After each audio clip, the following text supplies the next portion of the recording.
안녕하세요. 한 주 동안 잘 지내셨습니까? 날씨가 많이 추워졌습니다. 건강도 유의하셔야 될 것 같아요. 오늘도 저와 여러분을 이렇게 한자리에 불러주신 하나님 아버지께 감사를 드립니다. 동화책 한 구절을 먼저 읽어드리겠습니다. 너에게 더 줄 게 있으면 좋겠는데 내게 남은 것은 아무것도 없구나. 늙어버린 나무 밑동밖에 안 남았어. 미안해. 아낌없이 주는 나무라는 그런 동화책에 나오는 한 구절이었습니다. 여러분들도 읽어보셨거나 또는 들어보셨을 것입니다. 그 책의 줄거리는 대강 이렇습니다. 옛날에 나무 한 그루가 있었습니다. 그 나무에게는 사랑하는 소년이 있었습니다. 소년은 나무줄기를 타고 올라가며 사과도 먹고 숨바꼭질도 했습니다. 피곤해지면 나무 그늘에서 잠을 자기도 했습니다. 세월이 흘러서 소년은 물건을 살 돈이 필요해서 그 사과를 따서 가져갔습니다. 또 후에 많은 세월이 지나서 소년은 나뭇가지를 베어서 집을 지었습니다. 또 시간이 지나서 소년은 나무 줄기를 베어서 배를 만들고 그 배를 타고 멀리 떠났습니다. 오랜 세월이 지나 소년이 다시 돌아오는데 나무는 안간 힘을 다해서 그의 굽은 몸뚱이를 펴서 밑동을 내어 놓습니다. 소년은 이제는 노인이죠. 노인은 나무 밑동에 앉아서 지친 몸을 쉬고 비로소 나무는 행복해 했습니다. 열매부터 그루터기까지 자신의 모든 것을 친구인 한 소년에게 주었다는 나무의 이야기입니다. 동화책이지만 우리 어른들에게 좋은 교훈을 주는 그런 책입니다. 실제로 동양의학에서도 진짜로 버릴 게 하나도 없는 그런 나무가 또 있습니다. 많이 들어보셨겠지만 뽕나무 하면은 누에고추의 먹이인 뽕잎만 생각하기 쉬운데요. 뽕나무는 뿌리부터 가지, 잎, 열매까지 버릴 게 하나도 없는 나무입니다. 제가 조금 아는 척을 하면은요, 뽕나무 뿌리는 상백피, 뽕나무 가지는 상지, 뽕나무 잎은 상엽, 뽕나무 열매는 상실 또는 상심자. 우리가 흔히 알고 있는 이름으로는 오디입니다. 오디라고 불리고 있는데요. 부위별로 가지고 있는 효능이 조금씩 다르기 때문에 동양의학에서는 이 나무의 모든 부분을 다 약으로 사용하고 있습니다. 적당하게만 사용한다면 이 나무는 하나도 버릴 것이 없는 참으로 아낌없이 주는 나무입니다. 사실 아낌없이 주는 나무에 대한 것은 몰라도 됩니다. 하지만 여러분들이 꼭 아셨으면 하는 것이 있어서 이렇게 시작을 했습니다. 그것은 우리의 곁에도요, 아낌없이 주는 사랑이 있다는 것입니다. 바로 하나님의 사랑이 그것입니다. 하나님이 두 팔 벌려서 안아주시면 또 치료하시는 그 사랑은 우리의 지식을 초월한다고 합니다. 그래서 그 사랑을 받을 수 없는 사람은 이 세상에 없다고 합니다.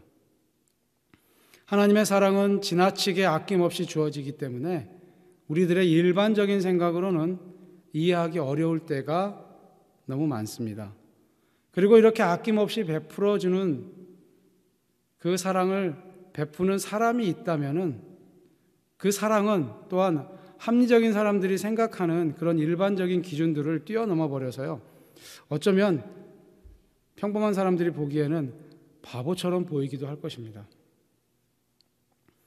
용서할 수 없는 죄는 없습니다. 하나님이 베푸시는 그 구원의 잔치에 초대받을 자격이 없는 손님은 없습니다. 우리의 하나님은 아낌없이 베풀어 주시는 그런 주인이십니다. 예수님은 하나님의 그 아낌없는 사랑을 이제 비유로 이야기해 주셨습니다. 여러분이 같이 읽었던 이 탕자의 비유 많이 들어보셨을 겁니다. 그리고 예수님께서 누구에게 이 비유를 말씀하셨는지도 아실 것입니다. 같이 읽진 않았지만 누가복음 15장의 처음 부분을 보면은 거기에 이 비유의 대상이 나옵니다. 1절. 세리들과 죄인들이 모두 예수의 말씀을 들으려고 그에게 가까이 몰려들었다. 바리새파 사람들과 율법학자들은 투덜거리며 말하였다. 이 사람이 죄인들을 맞아들이고 그들과 함께 음식을 먹는구나. 그래서 예수께서는 그들에게 이 비유를 말씀하셨다. 여기에는 그들이 말하고 있는 죄인들의 죄가 낱낱이 기록되어 있지는 않습니다. 하지만 아마도 심각한 범죄나 특별히 종교적인 규범을 어긴 잘못들이라는 그런 생각이 듭니다. 그 죄가 무엇이었든 간에 바리새파 사람들과 율법학자들은 이런 죄인들과 멀리 떨어져 있으려고 했습니다. 그들은 죄인들과 같이 일하거나 그들과 같이 교제하며 지내지 않으려고 했습니다. 어떻게든 그들과 관계를 섞고 싶지 않았습니다. 그런데 그런 바리새파 사람들과 율법학자들이 보기에 예수님께서 그 죄인들을 환영하고 그들과 함께 먹는다는 것은 예수님이 그들의 행동을 너그러이 용서해 준 것으로 보였습니다. 예수님께서 도저히 받아들일 수 없는 이 사람들을 받아주었다는 것에 그들은 수군거리면서 불평하고 있었습니다. 왜 잘 지키고 있는 우리들보다는 잘못하고 있는 죄인들을 받아주신다는 것입니까? 전부터 예수님은 죄인들과의 관계에 대해서 이렇게 말한 적이 있습니다. 건강한 사람에게는 의사가 필요하지 않으나 병든 사람에게는 필요하다. 나는 의인을 부르러 온 것이 아니라 죄인을 불러서 회개시키러 왔다. 라고 누가복음 5장 31절 32절에 있습니다. 아픈 사람을 만지는 것을 거절하는 의사는 쓸모가 없을 것입니다. 예수님은 자신을 필요로 하는 곳에 늘 가셨습니다. 이제 바리새파 사람들과 율법학자들의 불평에 대한 응답으로 예수님은 세 가지의 비유를 말씀하십니다. 그 중에 세 번째가 오늘 읽었던 탕자의 비유입니다. 오늘은 그 세 번째 비유만을 이야기하겠지만 누가가 말하는 이 세 가지의 비유는 원래는 하나의 세트입니다. 첫 번째, 잃어버린 양에 대한 이야기. 두 번째, 잃어버린 동전에 대한 이야기. 그리고 세 번째는 잃어버린 아들에 대한 이야기입니다. 그리고 이 세 가지는 공통으로 전하는 메시지가 있습니다. 첫째는 잃어버린 것을 중요하게 여긴다는 것.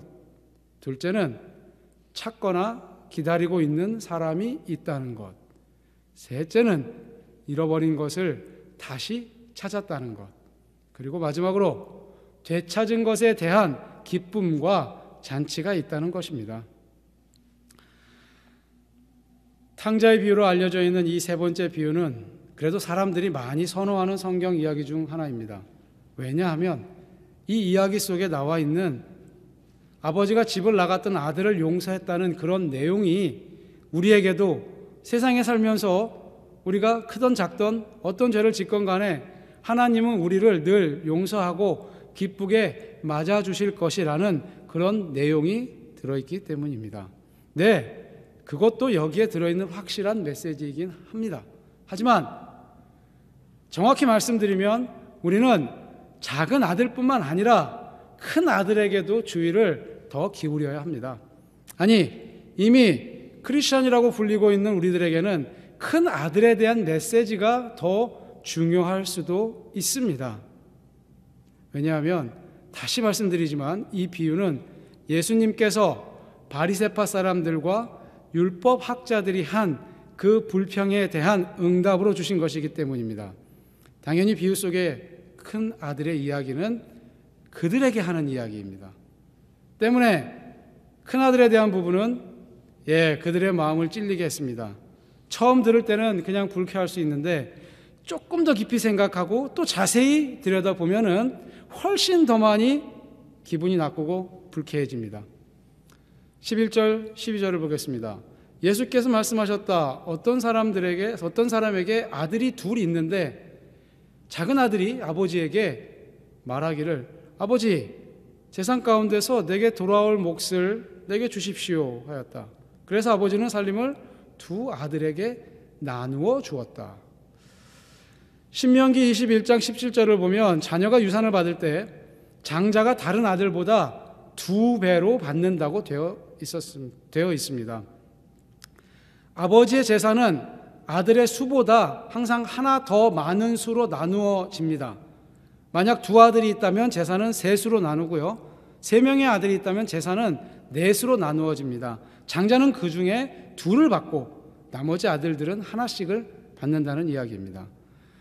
좀 전에 읽었던 이 작은 아들의 요구는 대단히 뻔뻔하고 버릇없는 것이었습니다. 전통적으로 아들들은 아버지가 죽을 때 유산을 받습니다. 때때로 아버지가 재산의 일부를 먼저 분배해주기로 결심을 하거나 자신이 은퇴하기 위해 일찍 유산을 줄 수는 있으나 그것은 아버지가 먼저 제안하는 것이지 아들이 요구할 수 있는 것은 아니었습니다. 그런데 이 이야기에서 아들은 아버지가 건강하게 살아있을 때 유산을 요구하고 받았습니다. 그리고는 집을 나갑니다. 둘째 아들은 출애굽기 20장 12절에 있는 너희 부모를 공경하여라 라는 구절을 따르지 않았습니다.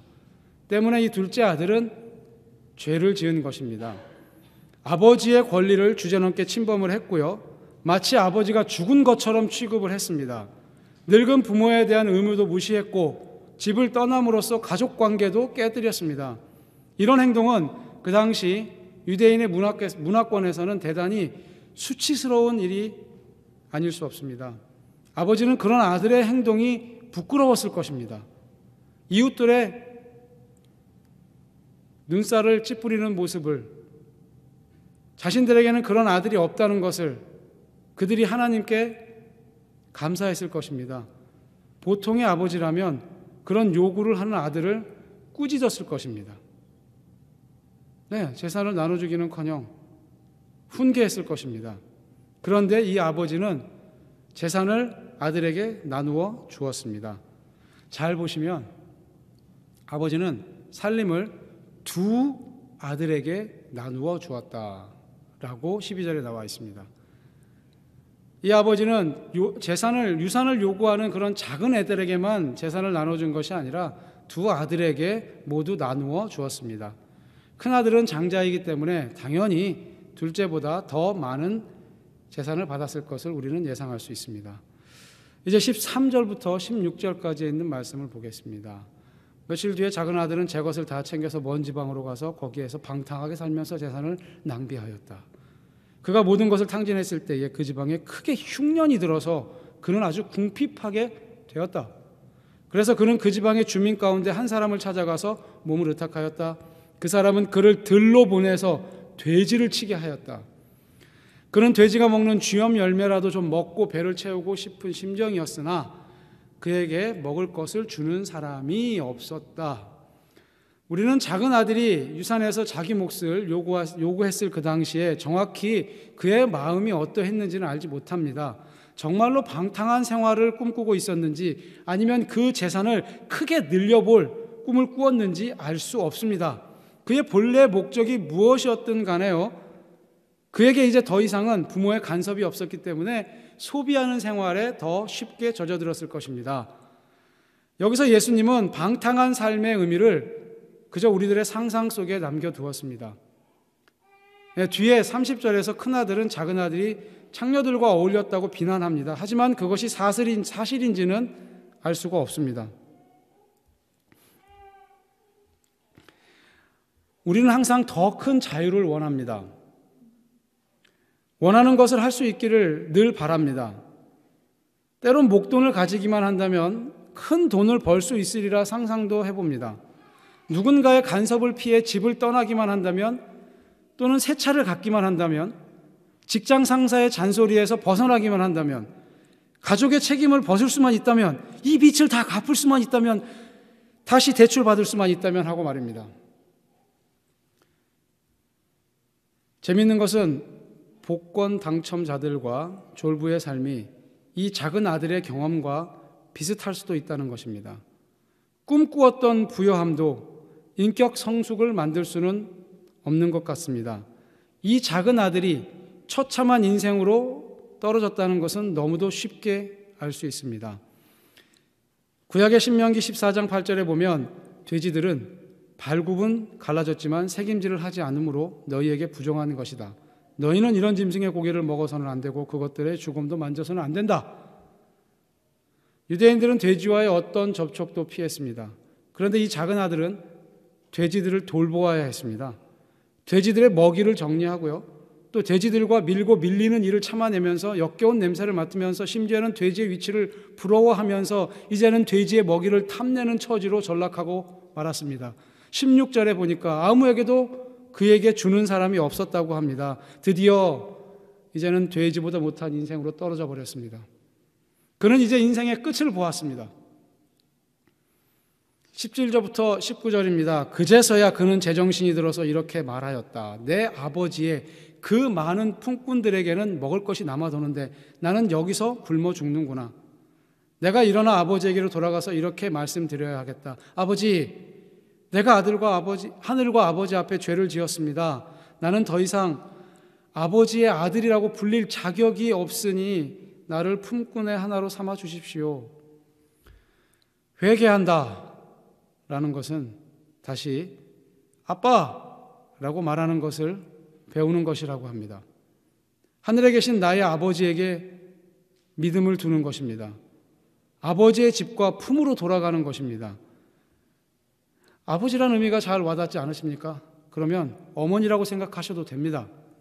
회개라는 것은 어머니의 집으로, 어머니의 품으로 돌아가는 것과 같습니다.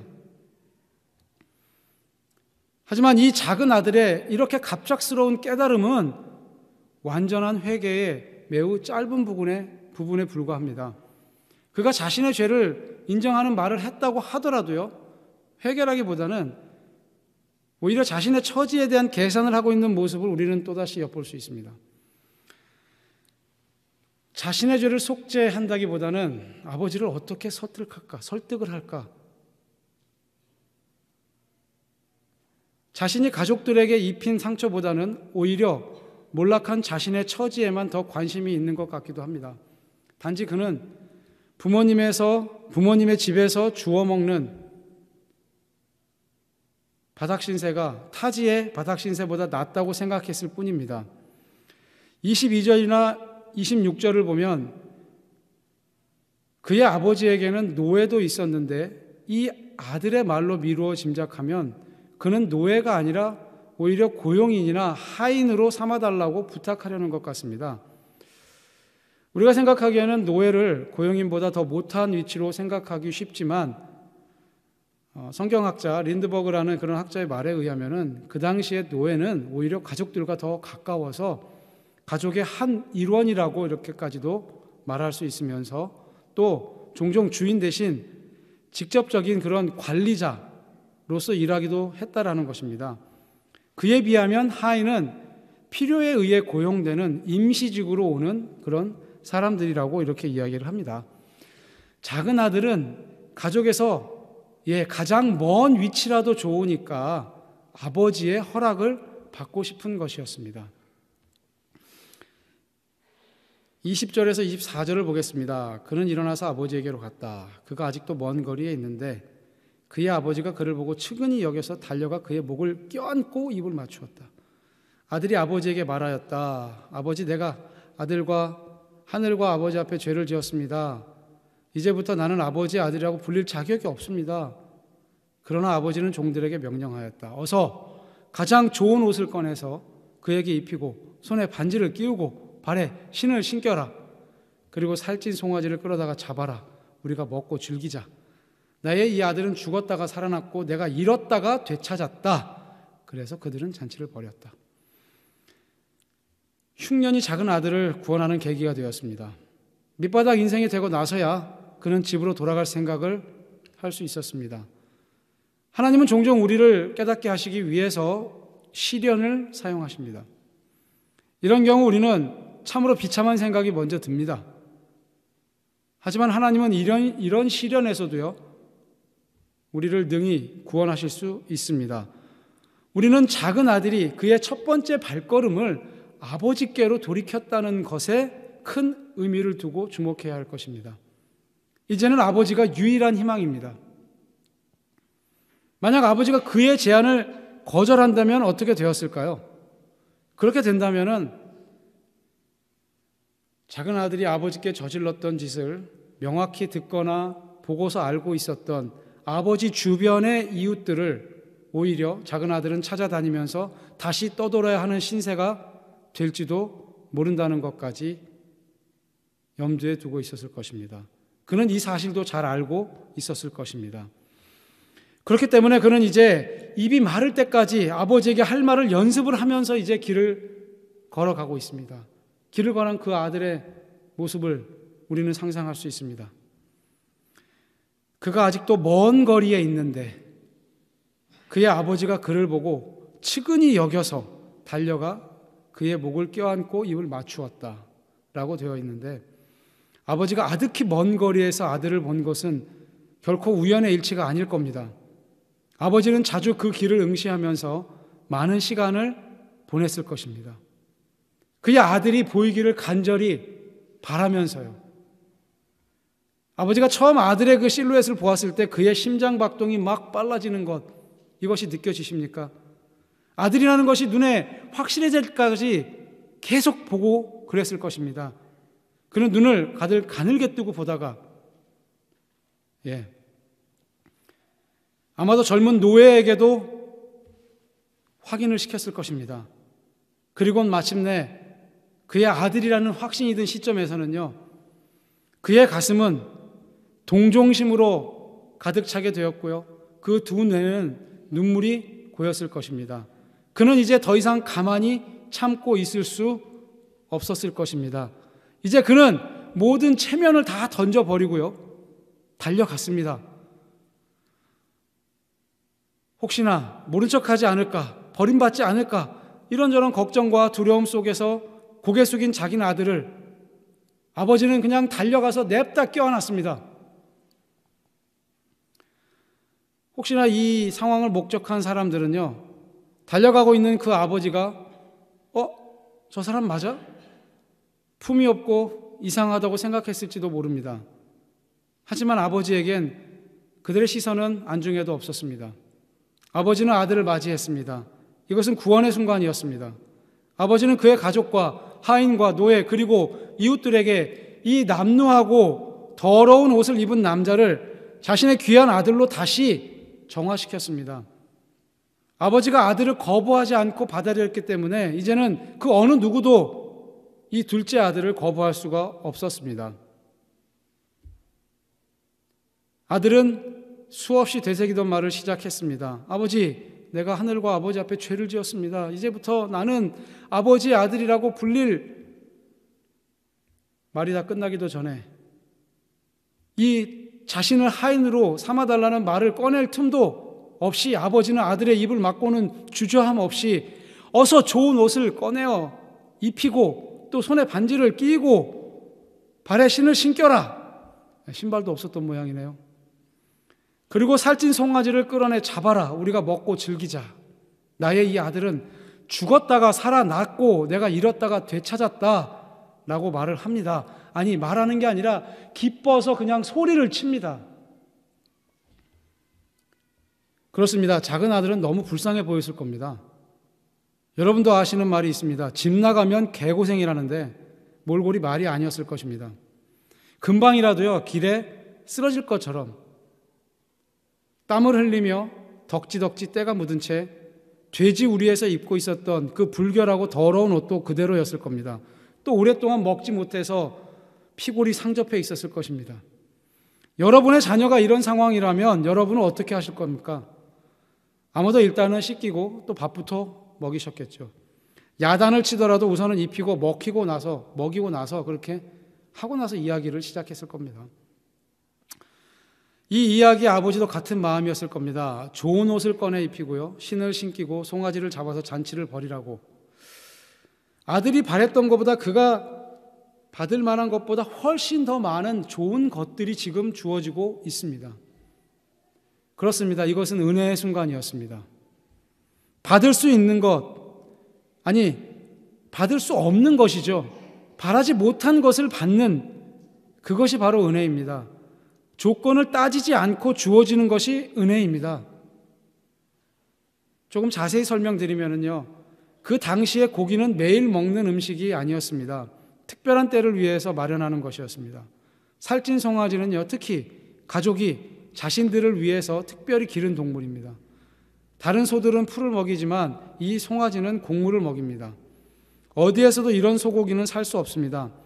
가족들이 기른 이 살찐 송아지는 먹을 수 있을 때까지만 해도요, 최소 여러 달은 걸립니다. 또 이렇게 잡은 고기는 오래 보관할 수도 없습니다. 그래서 늘 그래왔던 것처럼 아버지는 이 잔치에 이웃들을 초대했습니다. 마을 주민들을 모두 초대했을지도 모릅니다. 읽었던 25절에서 30절의 내용을 살펴보겠습니다. 다시 읽진 않겠습니다. 큰 아들은 오늘도 밭에서 일을 하고 있었습니다. 늘 열심히 일했고 그는 언제나 신실하게 예배도 드렸으며 또한 가족들의 이모저모를 잘 챙겨왔습니다. 그런데 흥미로운 사실은 아버지는 큰아들에게 누군가를 보내서 작은아들이 돌아왔다는 이 소식을 알리지 않은 것 같습니다.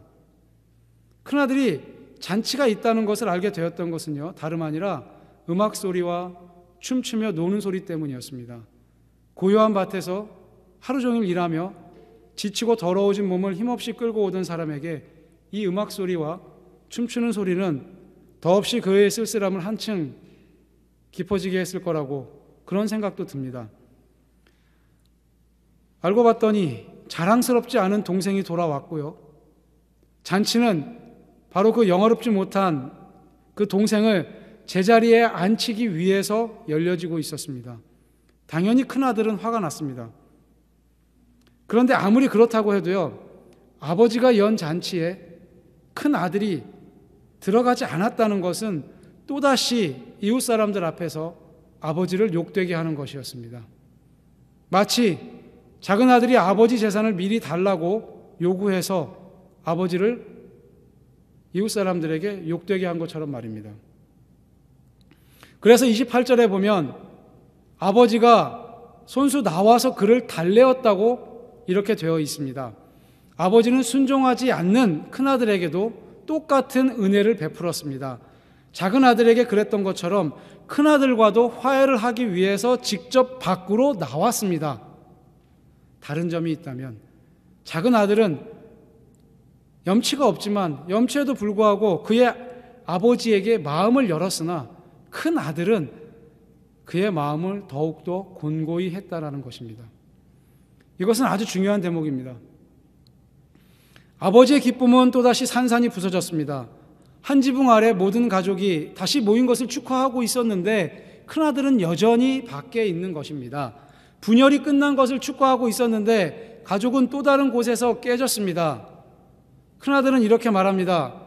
나는 이렇게 여러 해를 두고 아버지를 섬기고 있고 아버지의 명령을 한 번도 어긴 일이 없는데 내게는 친구들과 함께 즐기라고 염소 새끼 한 마리도 주신 일이 없습니다. 그런데 창녀들과 어울려서 아버지의 재산을 다 삼켜버린 이 아들이 오니까 그를 위해서 살찐 송아지를 잡으셨습니다. 큰아들의 요점은 이렇습니다. 물론 잘못을 뉘우친 아들을 집으로 데리고 와서 빵과 물은 줄 수는 있지만 살찐 송아지까지 잡을 필요는 없었다는 겁니다. 삼배 옷은 되지만 좋은 새 옷이 말이 되냐고요. 당연히 보석도 안 되죠. 무릎을 꿇어야지. 춤을 추는 것은 또 무슨 경우입니까? 눈물을 흘리면서 조용히 반성하고 있어야지 즐거워할 게 아니라는 겁니다. 그리고 차라리 그럴 돈이 있으면 더 많은 일꾼을 고용해서 지금처럼 이렇게 힘들고 고되게 일하지 않게 할 수도 있지 않냐는 것입니다. 타당한 것 같습니다. 영예로운 장소에 쓸모없는 자를 회복시키기 위해서 이렇게 돈과 자비를 낭비하는 것은 그에게는 불필요하고 정당하지 않은 일로 보였습니다. 아버지, 도대체 동생을 환영하고 음악을 울리다니요. 그가 사회에 일으킨 무리와 죄값은 이제 어떻게 한단 말입니까? 큰아들이 보기에는 모든 것이 잘못 돌아가고 있는 것 같습니다. 큰아들은 아마도요, 이 일 때문에 다시 좋았던 아버지와의 관계가 멀어지게 될 것입니다. 어쩌면 훨씬 오랫동안 그렇게 지낼 수도 있습니다. 그는 그의 아버지를 위해서, 가족을 위해서 수년간 노예처럼 일했지만 보상받지 못하고 있다는 느낌이었을 겁니다. 아버지의 사랑을 얻기 위해 뭐든지 할 수 있었지만 이제는 아버지의 사랑을 믿을 수가 없었습니다. 하지만 분명한 건 아버지는 두 아들을 다 사랑했습니다. 예수님은 이 비유를 바리새파 사람들과 율법 학자들의 불평에 대한 응답으로 말했습니다. 당연히 큰아들이 바리새파 사람이나 율법 학자들을 의미합니다. 그들은 늘 옳은 일을 하려고 했고 그렇기 때문에 천한 세리나 죄인들을 너그럽게 봐주는 사람도 역시 참을 수가 없었습니다. 그런데 하나님이 주신 이 은혜의 경계를 지키는 데 너무 몰두한 나머지 그들이 그들 스스로를 이제는 배척하고 있었고 자신들의 행동조차 돌아보지 못하고 있습니다. 마지막 31절과 32절을 보시기 바랍니다. 아버지가 그에게 말하였다. 얘야, 너는 늘 나와 함께 있으니 내가 가진 모든 것은 다 너의 것이다. 그런데 너의 이 아우는 죽었다가 살아났고 내가 잃었다가 되찾았으니 즐거워하며 기뻐하는 것이 마땅하다. 가족 밖에서 잃어버렸던 아들에게 쏟아부어졌던 그 너그러움은 이제 가족 안에서 잃은 아들에게도 다시 뻗어나갑니다. 아버지는 큰아들에게 말하고 있습니다. 큰아들에게 향한 아버지의 애정과 그리고 큰아들에게 주었던 유산에 작은 아들의 존재는 이제 아무런 영향을 미치지 않는다고 또다시 확인시켜 줍니다. 둘 다 안전하고 늘 그랬었고 앞으로도 그럴 것이다 라고요. 하나님이 세리와 죄인을 사랑한다고 해서 바리새파 사람과 율법 학자들을 사랑하지 않는 것은 아닙니다. 아버지는 큰 아들을 확신시켜주기 위해서 뭐라고 말할 수 있을까요? 작은 아들은 마치 스폰지처럼 아버지의 사랑을 받아들였습니다. 하지만 큰 아들은 지금 바위처럼 딱딱하기만 합니다. 아버지가 말합니다. 너의 이 아우는 죽었다가 살아났고 내가 잃었다가 되찾았으니 즐거워하고 기뻐하는 것이 마땅하지 않겠느냐. 사람이 어떻게 사랑하는 이가 다시 살아난 것을 축하하지 않을 수 있겠습니까? 가슴 아픈 사건이 한국에 또 있었습니다. 그들이 살아 돌아온다면 어떤 마음이겠습니까? 어쩌면 큰아들은 동생에 대한 사랑을 잃어버린 것 같습니다. 심지어는 그가 아버지를 사랑했는지에 대한 의문까지도 생깁니다. 그저 그는 아버지에 대한 의무를 다했고 그리고는 그에 대한 합당한 대우만을 지금 바라고 있는 것처럼 보입니다. 사랑은 의무와 그것에 대한 합당한 대가의 관계가 아닙니다. 예수님은 우리에게 더 이상 이 이후의 이야기를 말씀해 주시지는 않습니다. 하지만 아마도 여전히 잃어버린 아들이 하나 있을 것만 같은 그런 불안함은 남습니다. 여러분은 지금 어느 아들에게 자신의 모습을 비추어 보고 있으십니까? 여러분들 중에는 아직 아버지의 집 밖에서 방황하시는 분들도 있을 것이고요. 이제 아버지의 집으로 돌아가야겠다고 일어나서 걸어오고 있는 분들도 있을 것입니다. 아니면 아버지를 위해서 지금 밭에서 열심히 일을 하며 그리고 또 불평하지 않는 그런 분들도 있을 것입니다. 어느 자리에 있건 어느 아들과 더 가깝건 중요한 건 이 두 아들이 언제나 어디서나 아버지의 사랑을 받고 있었고 또 아버지는 처음부터 끝까지 용서하고 화해하고 있다는 겁니다. 아버지는 작은 아들이 집을 떠난 것을 후회하고 돌아오기 전부터 그 아들을 기다리고 있었고요. 또 큰아들이 순종하지 않는 것을 보고도 야단치지 않으시고 그가 늘 사랑받고 있었다는 것을 일깨우며 또 화해를 요청합니다. 두 아들에게는 아버지의 사랑이 지금 아낌없이 베풀어졌습니다. 어릴 때부터 교회에 다니고 성경 공부도 참여하며 교회에서 봉사를 열심히 하면 할수록 사실 하나님에게 마음을 여는 것이 더욱 어려울 수도 있습니다. 자신보다 새벽 기도에 열심히 나오지 않고요, 성경도 적게 읽고 교회 봉사도 하지 않는 사람이 오히려 하나님의 복을 더 많이 받는 것 같이 보일 때 우리는 큰아들처럼 우리의 마음이 굳어지지 않도록 애써야 합니다. 우리의 사랑이 식어지지 않도록 다시 성령의 인도함을 받아야만 합니다. 인간의 생각으로는 이해가 안 되는 것이지만 예수님께서 주셨던 것이 바로 아낌없는 사랑입니다. 십자가의 은혜와 사랑은 여전히 매일 우리에게 아낌없이 베풀어지고 있습니다. 오늘도 우리들은 하나님과 예수님의 그 아낌없이 부어주시는 사랑 속에서 기쁨과 감사로 이렇게 시간을 보내고 있습니다. 아버지가 주고 있는 아낌없이 주는 사랑은 예수님의 십자가를 통해 우리에게도 주어졌습니다. 아낌없이 주는 사랑은 예수 그리스도를 따라가며 살아가는 오늘 우리들의 것입니다. 좀 바보처럼 보이면 어떻겠습니까? 우리도 아낌없이 주려고 노력해 보면 어떨까요?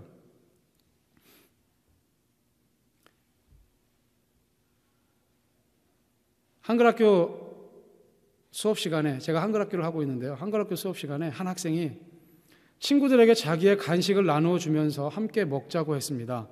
그래서 제가 물어봤어요. 너는 왜 너의 간식을 나누어 주느냐고요. 그랬더니 그 아이가 하는 말이 걸작이었습니다. 아끼다가 똥 된다 라는 말을 아버지가 자주 해주셨답니다.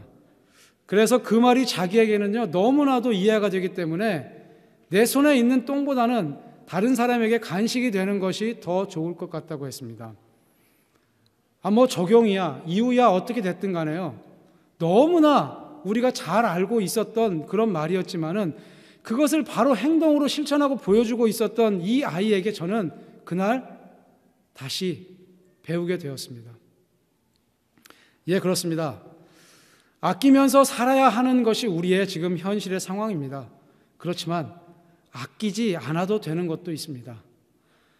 아낌없이 주다란 그런 의미는요, 극도로 너그럽고 풍요로우며 심지어는 낭비하는 것입니다. 아낌없이 낭비하는 것이 반드시 나쁘지는 않습니다.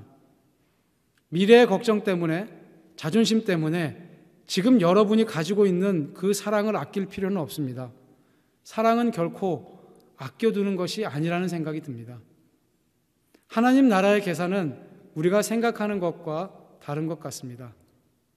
하나님의 나라에서는 이런 일로 기뻐하고 즐거워하는 것이 마땅하다고 합니다. 잃었던 양 한 마리를 찾았을 때, 잃어버린 한 드라크마를 찾았을 때, 잃어버렸던 아들이 되돌아왔을 때. 기도하겠습니다. 하나님 감사합니다. 우리를 늘 언제나 아낌없이 사랑해 주시고 있다는 것에 저희가 자주 잃어버리고 있습니다. 자주 느끼지 못하고 있습니다. 하지만 저희는 오늘도 성령님의 도움으로 그 사랑을 회복합니다. 그리고 이제는 그 사랑을 많은 사람들에게 다시 또 알려주고 나누어 주기를 원합니다. 우리의 삶 속에 아낌없이 주는 사랑이 내 것이 될 수 있도록, 내가 그렇게 할 수 있도록 우리를 인도해 주시기를 원합니다. 앞으로도 계속 함께해 주시기를 원하며 예수님의 이름으로 기도했습니다. 아멘.